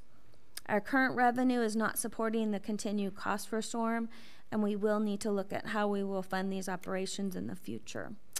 Attached to the staff report is the updated information for the general fund summary, fund analysis summaries, revenues, expenditure summary, capital outlay, and capital improvement summary sheets. Therefore, staff recommends council approve the mid-year revisions for fiscal year 18-19 city budget as identified in the staff report. Thank you very much. An awful lot to digest, and that was a rather, and I do mean this in the nicest of terms, that was a rather exhaustive review, but it had to be done. It had to be done. Any questions from the council? How does the $74,000 break down into the employment of employees? Where'd the $74,000 go? Well, as a combination of the increase in the police department. What percentage of the 74 went there? Well, the largest amount went there because there was a reduction in the management. So primarily most of it was in the police department. Okay. Most of it being half, 50%, 75%? 80%. 80%. And the 20% balance went where? There was a formula correction that had to be done, so it was kind of over, it was in our library and parks. Okay, so 80 to the police and 20 to library and parks. Is that fair? Yeah. Okay, good enough. Thank you. Mm-hmm. Any other questions? Again, the topic right now is to either accept the mid-year budget as is, or if you want to make any changes or recommendations to it. I don't have either. I move that we accept it on staff's recommendation. Motion's been made. I need a second. Motion's been made and second to accept the mid-year budget based on staff's recommendation. Any discussion of the motion on the table? Seeing none, we'll proceed to vote. All those in favor, please signify by saying aye. Aye. Aye. All those opposed, please signify by saying nay. Motion passes. Public hearing. Item number 13, introduce and waive the first reading of ordinance amending chapter 17.11, lists of permitted uses and uses permitted by conditional use permit. This sounds like a Dominique item. Yes. Thank you, Mayor. Dominique, take it away. At the January meeting, Planning Commission reviewed and approved a conditional use permit for a small animal veterinarian clinic in an existing building located in the C2 zone over off of Jackson, old Rite Aid area on the back end. It is the applicant's intent to offer various permitted services as well as boarding services, both overnight and vacation, which we consider more than one night, which is currently not permitted in the C2 zone. As directed by the Planning Commission upon approval of the project, staff drafted the ordinance required in order to amend the municipal code to allow for both overnight and vacation boarding for animals in the C2 zoning district. Staff recommended in the draft ordinance that these specific uses be required to obtain approvals by the city through a conditional use permit application process, which are both reviewed and approved by the Planning Commission. Conditional use permits set forth requirements as specified by the City and Planning Commission as the conditions of approval for the project proposed. In the event that the applicant fails to meet the approved conditions, conditional use permits give both city staff and the planning commission the authority to reevaluate, amend, or update the conditions of the project/use, and in small instances, revoke the permit if necessary. The planning commission reviewed the amendment to chapter 17.11 and approved recommending the amendments to be reviewed and adopted by the city council. The public hearing for the review of this ordinance before the council was advertised in the Escalon Times a minimum of 10 days in advance of the meeting. Other edits provided in the draft ordinance include some small edits which are considered minor because they are not changing or adding to any of the uses and their defined permit requirements. So if you review the actual red line version, what we wanted to do department-wise was to move anything related to animals, such as kenneling, pet grooming, and put it all under one category. Originally, or where it is currently, kennel was listed under community service, and then we had pet grooming listed under services. So what we did was edited those by removing them out of those sections, and we are locating them under the other section of the list of permitted uses, where we have combined kennel with overnight vacation boarding of animals, and then also put pet grooming in that same category, which they're listed alphabetically. And then allowing them for conditional use permit requirement for the kennel, overnight vacation boarding, and then pet grooming was not changed. It is permitted in the C2 currently. So those changes were made in the red line version, and then we did put the draft ordinance in, which is a look at what it would be once approved. And if you have any questions, I'd be feel free to answer. Sure. On this location, it's going to be in the Rite Aid far part, or the south part of the building, correct? The back end, the old yes. Postal place they had there. Connect the dots. Connect the dots, yes. Okay, and now it's all maintained within the perimeters of the building. They're not going to have a wash area in the back where the dogs are going to be or anything like that? They are talking about, and they're opening up small and kind of going to be opening up, providing more services as demands, but they were looking into doing some training on site, which was approved through Planning Commission, pending weather and stuff like that. What about proximity to other housing? Are we going to have issues with people living close to them because of smell, flies, noise? Well, they're going to be, I mean, these are veterinarians that are going to be running the place, so I mean, I'm hoping that they'll keep it clean and yeah, but they are regulated by state. They have that we don't screw up, and then we have a lot of people upset about it. Yeah. So what I'm concerned about is I have no issue with it. I think it's a great idea. I'm glad it's happening, but I don't want to be. It's like anything we do in this town. I don't want to have to do something twice. Yes. So I'm just wanting to make sure we make sure. Of course. That when we put that in there, that everybody around them has noticed that this thing is going to be what it is. And as far as outside activity, we haven't defined that yet, have we? Well, they did advise about doing trainings outside, and then maybe walking a dog once, one at a time. Yeah, one at a time. But if they're washing the dogs and grooming them outside, that's all gonna. They're gonna be doing all of their stuff inside, with the exception of any training that they'd be doing. They have the kennels in there. They have they have their office area. They have a waiting room. So when people are there, with the exception of if they do have an animal that happens to, so the regular overnight boarding. They said in instances is when either somebody forgets to pick up their animal, or they have an animal that was either spay or neutered, and they're not waking up from the medication, and so they're groggy. They're not waking up. So then they would keep the dog there overnight to be observed, and then at that case, a veterinarian would stay. But in most cases at night, they shouldn't have any. But then they are looking in the future, not at this point, of opening up. Vacation boarding. So what we had advised them is if there's stuff that they're wanting to do, instead of having to come back twice, put it all in your package at once. Good so idea. It's all out in the open. We mailed out everybody in the neighborhood when we had the public hearing at Planning Commission. Everybody in the neighborhood, was notified that this type of. What are their hours for operation?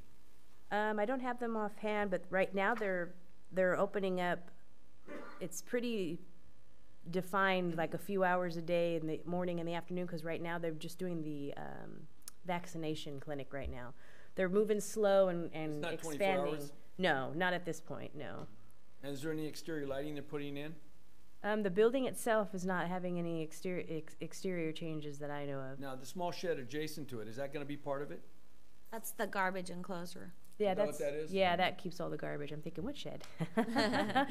So we need It just to, looks like a shed. You're gonna have extremities from animals, waste. Yeah, And and that's gotta so, be dealt with too, because you don't want a nasty smell yeah. and flies. All I'm trying to do is not have another headache. No, and I agree. Don't need it. And this is one of the reasons why with that type of stay and that type of use, that we have it under a conditional use permit. So we lay it out, and if we do have an issue and we do receive complaints, the planning commission and the city have the capability to put the person on notice, we're having this issue, we need to have it resolved, and in the area where they would fail to be able to resolve it in what at a time would be appropriate, we as city and planning commission can pull their permit back up for review and then stipulate additional conditions. But I love the idea. That's a great idea, Yeah. and boy, we could all use it. When we go out of town, you got nowhere to take your dog. Well, there's one other place. Hagen's has it. That's right. But nice to have more choices. so I kind of got lost in the translation there. What are we approving? So at this point, what we're approving is originally overnight and vacation boarding was not permitted. So they can in keep the- animals overnight? Yes. Okay. That's what this item is, yes. The conditional use permit has already been approved. Any other initial questions or comments before we turn over to the public hearing? Well, it's certainly a business that's needed because Escalon Veterinary Clinic is very often full. Yeah. You know, they're at their capacity. So this would be a good thing Yeah. Done right. done right. And they do have some neighboring businesses, the PT Nails, as well as the other businesses in the shopping center. They did advise that they'll be posting a phone number on the building if they do have an animal that's spending the night and is making a lot of noise and disturbing anybody in that area, there will be a number on the door. We also keep our police department informed. They'll be given a number to contact somebody as well. So if the police department is called regarding the noise, they have a number to contact somebody to let them know that the dog's barking or if there's an issue. Planning Commission also did discuss the noise issue. That was the main thing that was discussed. We do have them putting in improvements to the wall to ensure that the noise doesn't get through. At this point, it was done in accordance with the building code. I need to double check and see. I don't believe it's been finalized yet. So I'll have to check with the building department on the wall itself, but that was a big item. What is their capacity gonna be? How many dogs? I think they had, was it 40? Oh, I don't think it was that many. No. Tiny little Not a room. big place. It's a tiny space. I think Yeah. the I don't know why I'm drawings, thinking the that. I think drawings I I was saw counting had maybe 8 or 10. Maybe. Well, they had cat cages and dog Yeah. cages, so there was more, maybe in a combination. Yeah. Yeah. Are they gonna build cages? Cages inside there, or is it portable? I think they're portable for now. Right now, they are the current, Doesn't the health department have to check that out too? yeah, they have their own stuff that they'll have to do for the type of work that Good. they're doing. They're board certified through, Great. whatever associations they are through. They're all registered veterinarians. They've all good. have experience in business. They're actually going to be an expansion off of the dairy business that we have in town, Dairy Vet. Oh, okay. And they do Supply. the large animals. Yeah. Yeah. And these are people that work there or own that business, and they were interested in going back and working with small animals after so many Very years. good, very good, So- very good. This is a public hearing, and at this time, I'd like to give the public the opportunity, if you have anything to say or any questions or anything that hasn't been said yet, please do so at this time. Old guys, Angelo Blanco, 1604 Fisk. Are you talking about that place with the old drugstore in Paddock Manor? It's in the same yeah. complex that's on the other end of the old Yeah, drugstore. okay, I sort of looked in there when they're working on it. Now, they got cages in there, maybe 8, I don't know, but they're not too big. Yeah. I don't see no room where they could walk, I mean, I don't know how, I don't own no dogs. I know I got granddaughters and I got a lady friend, and looks like they just got, you can't put a big Doberman picture in one of those cages. Yeah. I don't know if you have to have them so big or not. I don't know if it's an ordinance or, you know what I mean? If they put them in there where they're working on them and they want to put them there so they get them, it's okay, but I don't know, boarding them in there. I don't know if you guys, you looked at the cages? Well, the health department's gonna work on that. Yeah, boarding would be different. So right now, they're doing the vaccination, so I don't know if they're completely moved in. They're not boarding nothing Yeah. out, but I see the little cages there. They probably haven't done that yet, and they'll have different sizes because Well, they that's what come I'm with saying. different sizes. They have different sizes. But if they're just holding pens, I think it's all right, but I don't know. Well, I wouldn't want to leave a dog 24 hours and. Yeah, if they open up the kenneling services, then they'll have, more staff They on got an site, office and there, they'll have to they be got a pulling little the table in animals the out and back. walking them, and It's really a small area, but I presume you looked at it already. You've been there. Yeah. Angela, appreciate it. Anybody else? Danny Yes, Mr. Fox. 1510 Adriana. I think it's a good idea, but the chief can attest to barking dog complaints. And so I suggest that you make sure that they have a sound barrier wall, because you get 8 canines in there, and then in addition you get 10 or 12, and you get them all on a barking spree. The people next door having their pedicure and manicure is probably not going to like that very much, but that'd be my suggestion. Thank you. Good point. Thank you, Danny.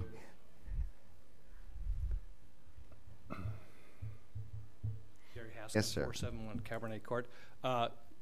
They're going to do outside training, They're interested in doing that so that would be in the parking lot? in the back end, so they would be on the other side in the back of the parking lot. On the So- south side. South side. So would they block off any parking for that complex? So order to do their I think training? at that point where they were initially deciding on having it in that area, it was gonna be where one of the handicap parking spots was. And so we advised them that if they're going to take up the handicap spot, they're gonna have to remove it and put it somewhere else along the building to Now, make up does for that it. complex now meet parking requirements? For now, the parking, I mean, Well, if they we, go training outside, what I'm saying is, if I go driving up, want to park there, I can't because they're training.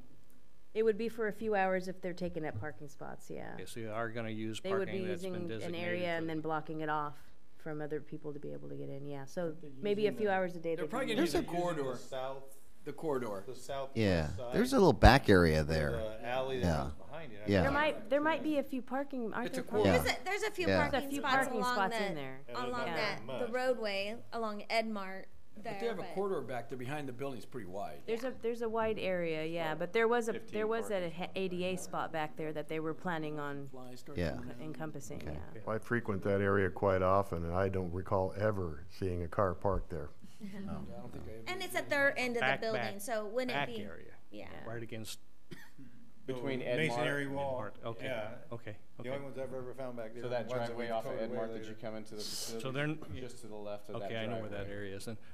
And they're not going to be, they'll be contained in some way as to prevent a dog that's being trained not to bite someone will not be running through the parking lot. They'll be on a leash. Yeah, they'll be leashed, and then they'll be, they're supposed to make some type of like blockade so the animals can't get out of that area, and Okay. people know not to go in that area. Now, 'cause Barriers, My, there my we go. experience with that in the past is that usually when they're doing training like that, they will put up a portable fence around Yeah. the training area. At least like a 2 or 3 foot high fence around their training area to make it contained. I assume that's part of our conditional use It permit. is, yeah. It is? I think we use the word barrier, but yeah, some type of barrier fencing. All right, thank you. Yeah, definitely. All right, thank you, Gary. Anybody else? Any additional input from the audience? No? Okay, well then, at this point, we'll bring it back to the council, and you need specifically what tonight in terms of a I need direction? you to introduce and waive the first reading of this ordinance. Okay. I need you to, or in the public hearing's done, so yeah, introduce and waive the first reading of ordinance XXX. At this point, we'd like to have that in the form of a motion. Yeah, Jeff. I'll move that we introduce and waive first reading of this ordinance. I need a second. Motion's been moved and seconded. Any discussion on the motion on the table? Seeing none, we'll proceed to vote. All those in favor, please signify by saying aye. Aye. Aye. All those opposed, please signify by saying nay. Motion passes. Okie dokie, council communications. Real quick, Mayor? Yes. And the grand opening for that facility is actually this Saturday at 10:30. This Saturday at 10:30. Yeah. $10 rabies shots if your animals Yes. need them. I will be there, and I will ask some questions. Very good, very good. Councilmember Legero. Did somebody get an ABC liquor license for the old Rite Aid? Did I read that? Yeah. So somebody Is somebody moving forward on a business in there? Yeah, it's supposed to be a liquor store. Supposed to be a liquor store. Liquor, grocery. That's what we were advised of, yeah. Have they done anything with the city, or are they just getting the permits? The last time they came in here was for a business license application, and then to have it signed off, that they'd be having liquor there. So then ABC sent us the notification back that they applied. Is there a timeline? I haven't heard from them since then, so. Probably a license available now. Yeah, I think so. That's true. That's true. Yeah, I think that's all I need to. That's it? Yeah, that's Okay. Councilmember Merkin. I was glad to hear Rusty tonight. Those of us that knew Sketty, he was the only guy I ever knew that had assigned seating or reserved seating at the football stadium. So that tells you how involved that guy was. I think that's a great idea, and I hope the Hogans will go along with it. And that's all I have. All right, thank you, Councilmember Merkin. Councilmember Crumick. Yeah, I got a few things. Tammy, what's going on with the 7 acres? We did the lease with the farmer. The one year? Mm-hmm. So it's Yeah. for 3 years, and that's Yeah. kind of where we're at, right? Right. Mm-hmm. Okay. And then the Hogan Field bathroom, where are we at with that?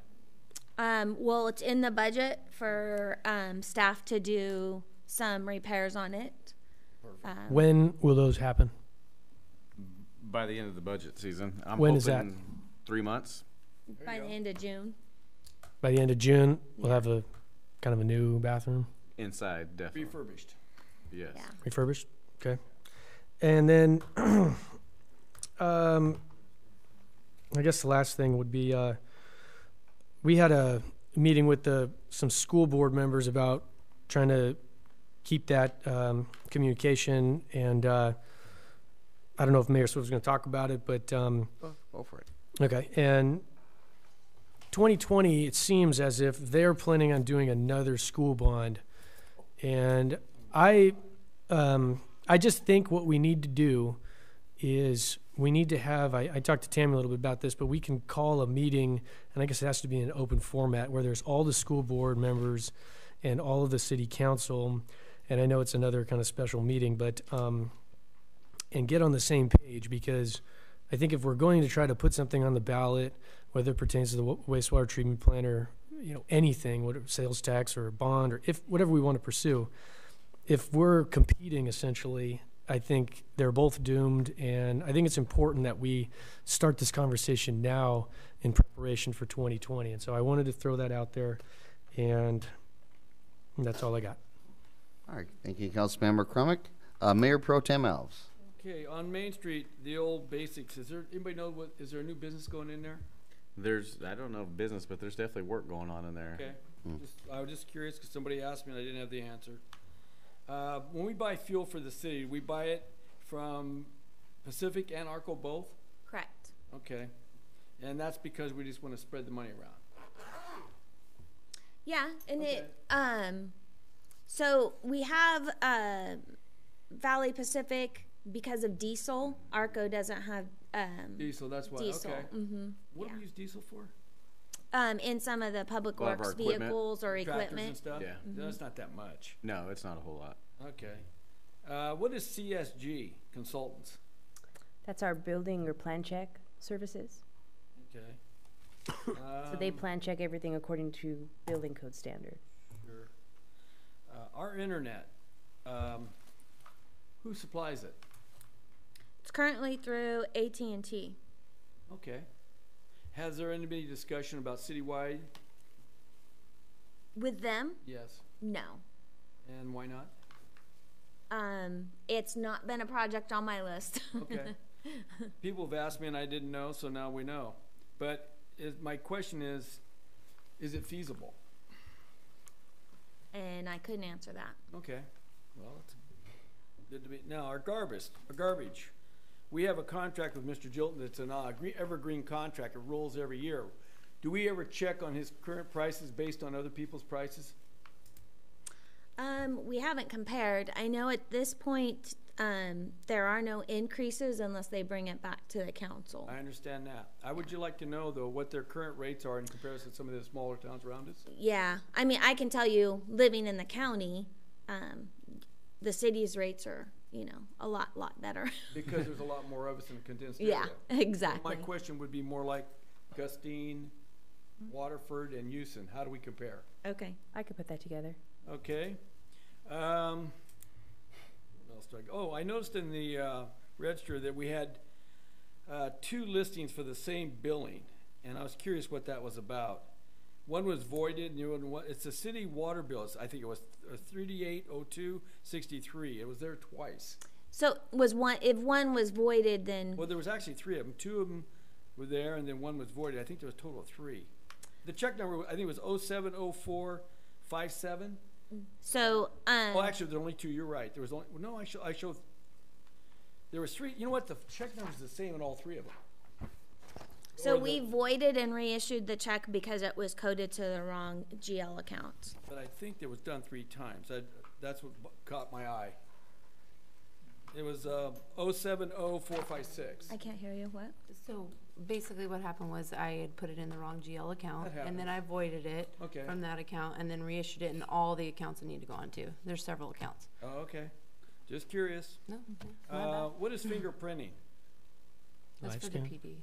So that's when Police department?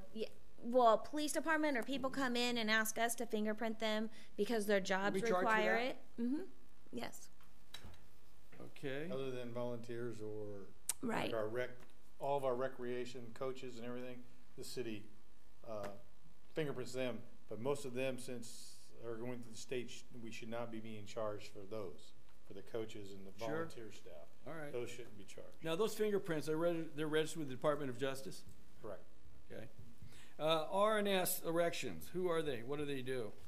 They work on doors and build doors They're the ones in charge. It's $545.25 for a door at the animal shelter. Is that was it was for the animal shelter? It's because of the way that the place was built. It's the only thing that'll fit it. Okay, just curious.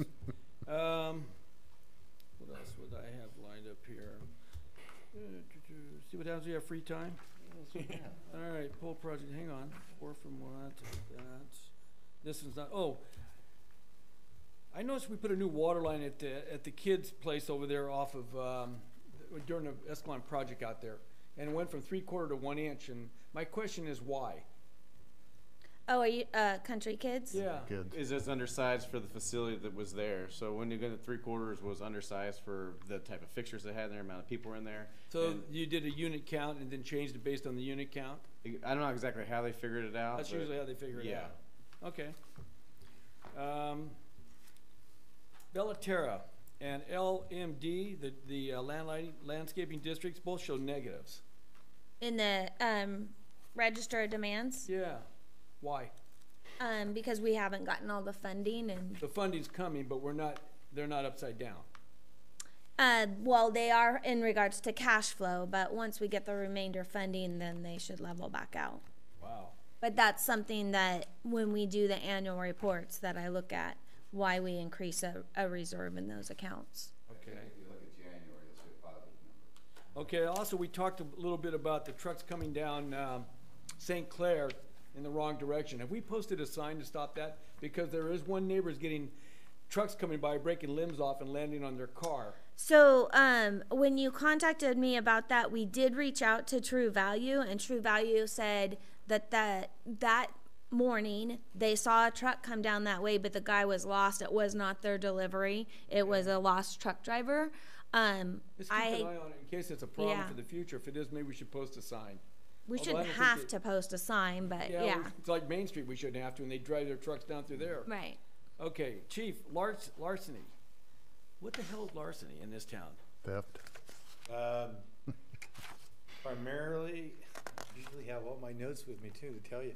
A lot of them have been unlocked vehicles, things off of. Is that larceny? Yes. I didn't know that. I always thought larceny was like a scam or something. No, larceny is it's theft. like theft? Basically, it's a definition of theft. And what's a little even more complicated is that we classify if your vehicle is locked and somebody gets into your vehicle, a locked vehicle, we classify it as a vehicle burglary. Right. But as my esteemed colleagues that deal with the criminal justice system know, when we report those stats to the Uniform Crime Reporting, when we report them to the federal government, they're not reported as burglaries, they're reported as larcenies. Interesting. That's really The way how they define it. Okay, last thing I read on there too, we paid Modesto B a partial payment. What is that for? Check number, let me find it here somewhere. No, That right was, there. that was for the ending of the regular paper, it was, Like that last. A partial subscription, so it was a remaining prorated amount. prorated, yeah. Because we have dropped those papers, correct? Correct. Final acceptance of Escalon Avenue, we got that under control, new officer got that. Budget schedule, got that. Well, you know what, I think I'm at the end, thank you. So Mayor Pro Tem, you had asked earlier about the basic salon. I did. And I keep my staff on call, so I text messaged Diana and asked, and she said that Escalon Fit is going to lease out that area and reopen the salon, and they want to call it a Wellness by Escalon Fit. So they're looking. Who's opening it up? Escalon Fit, Down which the is road from them. couple doors down, yeah. And they're gonna make it a what? They're gonna make it like a wellness spa, so they'll have their like gym area, and then they're gonna do like We a love new wellness spa. business. Absolutely. Yeah, with the salon. I got one more. Go ahead. Hey. What Yes. is the story with the massage parlor out on the highway? You mean Jenny? You're about Jenny's? No, Jenny? Yes. Well, Jenny's has been a project and continues. We initially suspended their license, and they were going to appeal what they were able to address the issues that we found with their licensing. They were operating supposedly as a sole proprietor, but when we did our inspections, we found other employees there that weren't listed. So we moved to suspend their license to operate, and they have since moved forward to fix those and address those issues. We are trying to do follow-up inspections to ensure they're complying with everything. This isn't one of those things where they're rubbing people the wrong way or nothing. Well, we Should did have ended have this one meeting a minute complaint ago. of that we could not substantiate. Okay, all right. Great way to put it. What about, does the health department interact with these, when, unlike in those massage parlors? I don't believe so. No, Probably just not food that I'm stuff. aware of. Why not? Why shouldn't they be involved? Well, there's actually a state license. Yeah, there is a, for yeah. that. The California Massage State Licensing Board, which Has it tied became- our hands. Yeah, which when it came into place, we used to be able to do a little bit more thorough backgrounds, but there's been law changes that require Tax them. that if they have a permit from the California Massage Licensing, we can't even fingerprint them and run them through our own. We have to, our background checks have been So they supersede somewhat us. minimized in that regard, yes. Wow. State law Interesting. preempted us. That's a mess. Super preemption. Interesting. I wonder who paid for that. Question got answered? Done. Okay, very briefly, a couple things. Please congratulate Reserve Officer Quilisi again. That's a fantastic addition to the force. Very nice to see that. Also very nice to see the new lift station finally getting put in. That's, I know we've been doing projects that have been a result of the fee increases for these funds. They're here and there and around town. They're typically a little more, somewhat hidden away. That's right out there in the open, and that's what I think this community needs to see. Kind of like your taxpayer dollars at work, something like that. So that's very nice that thing's finally getting off the ground, and so that's a very good thing. Council Member Krummick alluded to a meeting that we had with school board members. What this is, what we're doing, we're reestablishing, communications with the school district. And it'll be in the form of a monthly meeting. In fact, the next meeting is March 14th, 8 a.m. at the district office. Typically, Tam, you'll be able to make it. I don't know if Chief, if you'll be able to make it, or or Justin. And then, Ron Costa, and he might have, a second in command.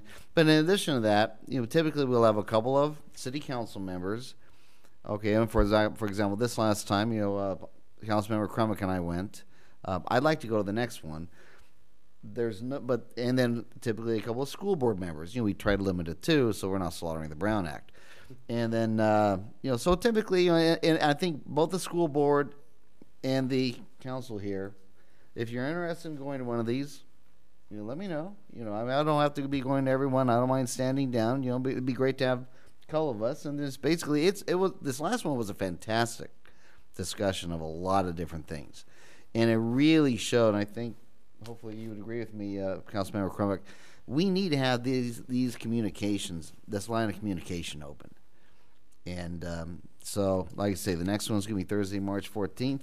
I know, Councilmember Alves, you've expressed an interest in going to it, so it's going to be a monthly thing, so everybody's going to get a chance to go at some point. Well, the other thing Ron shared with us when we interviewed with him, that he was interested in, because we have now put our format on television, or YouTube, he wanted to do the same thing.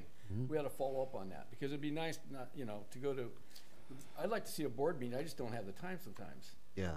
So it'd be nice to be able to review what they do, because they keep us in the loop, because our town isn't just our town. The school district and the town are one. It's just they got their own little party going on over there, but we still need to keep track of who's playing the music. Oh, yeah, no, you're right. No, you're right. So I think the more we can communicate, the better on this. And so we've already started that, and I'm excited about it. You know, to have it continue on. Speaking of continue on and reestablishing ties, Representative Josh Harder had a little community meeting a couple weeks ago on a Super Bowl Sunday, 1 p.m. at a Heritage House. However, I went to it anyway, okay? And actually, Angela, he was there too. He's gone too. I did get the name of his field rep in this area in case any of you guys wanted. Tammy has it as well. He's our rep. I mean, hey, you know, we have to work with him. So I think that, you know, we need to establish a relationship with him as well. So, and finally, you know, we're going to have this community meeting next week on the 27th. And I know that the Escalon Chamber of Commerce is going to be helping us out with that and that endeavor. We've partnered with them for a number of events over the years. You know, the city has, you know, from Park Feet, Christmas on Main. So we already have a relationship. It was asked of me, so therefore, why does the city of Escalon not a member of the chamber? And it would cost about $75 a year. And my answer was, I don't know, but I will ask and see. And what I would need, therefore, would be a consensus by the council tonight if we want to become members of the chamber. What do we get for it? That is our cost. What do we get for it? It was just it will just make our ties with the chamber a little closer than they are right now, just to say that we're officially members. It's kind of like one of those things where if you go out with a girl, but you go out with her a lot and you never want to marry her. I'm just saying. You wanted an analogy. Not that kind. Okay. Let me ask you a question. Yeah. What do you want to vote? Consensus is fine. I'm good. Yeah. Okay. Doesn't hurt. Okay. I think consensus is a yay. So anyway, so we'll marry the girl. So, okay. If anybody, anything else? Go home. Okay. Thank you everybody for coming tonight, and have a safe trip home. I declare this meeting adjourned. Not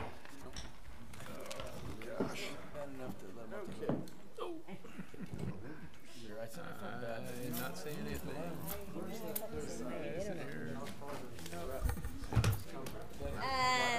Yeah, yeah.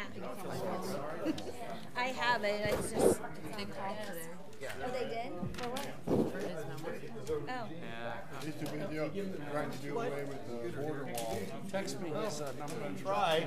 I got it. Yeah. That's the last thing I need. You know, I put myself already on this. Yeah, you're fine if you know that answer. Okay. Yeah. I don't want you certain. Especially for the register of demands. How so? Stop us? a lot of people were not for